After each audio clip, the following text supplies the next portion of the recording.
This is Chloe from the Midwife Is In, and that is Couscous. I'm gonna do a quick video today to answer some questions about the pelvic floor. What is it? Why is it important? How do you strengthen it if you need it to be stronger?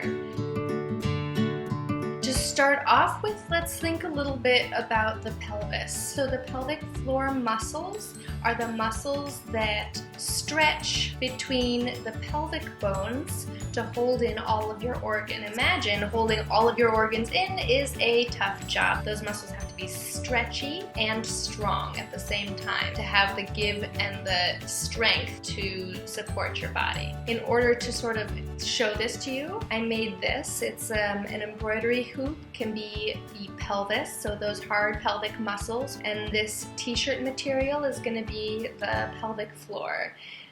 So it's nice and stretchy, just like those pelvic floor muscles would be. And then, if you can imagine, in your pelvic floor muscles there are 3 holes if you were born with a vagina and uterus. If not, you can just ignore this middle one, but those holes are still there, and pelvic floor strength is very important for everyone, whether or not they have a uterus and vagina. So if you can imagine, these are my very quickly created clay bladder. It'll sit right into here in the front. Uterus, it'll sit in the middle, and rectum, that'll sit in the back. And you can see that there's a lot of pressure down into those pelvic floor muscles. As these 3 sit in there, they're just stretching out the muscles.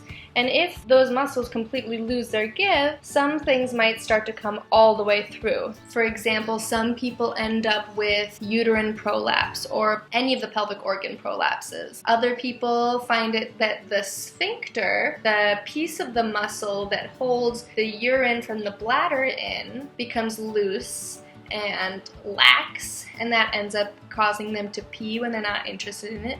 Same goes for the rectum, and this can happen to anyone. So these are really important muscles, and you need to keep really good care of them.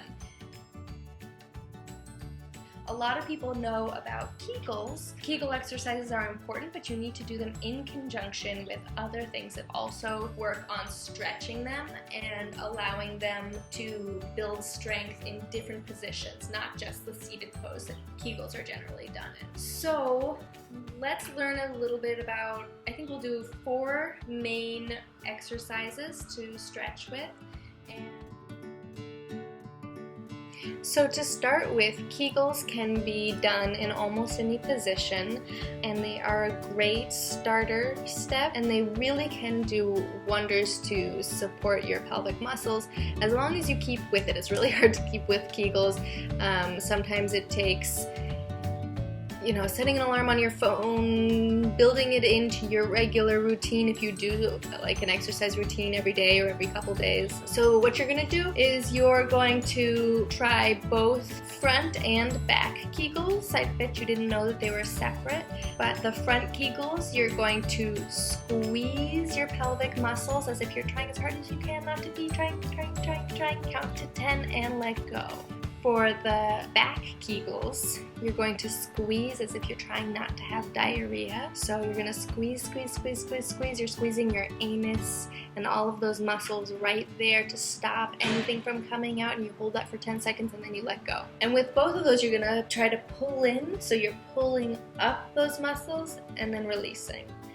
For bridges, you are going to set your feet about hips width apart. I like to do this on a yoga mat because I have a really thick, squishy yoga mat, but you can do it on your bed, you can do it on the flat ground, you can do it on a couch, anywhere that's comfortable. So your feet are hips width apart. You're going to lie down flat, and you can put your hands up behind your head, or you can put them on the ground next to you, and you just lift your pelvis all the way up as high as you can, and you come down.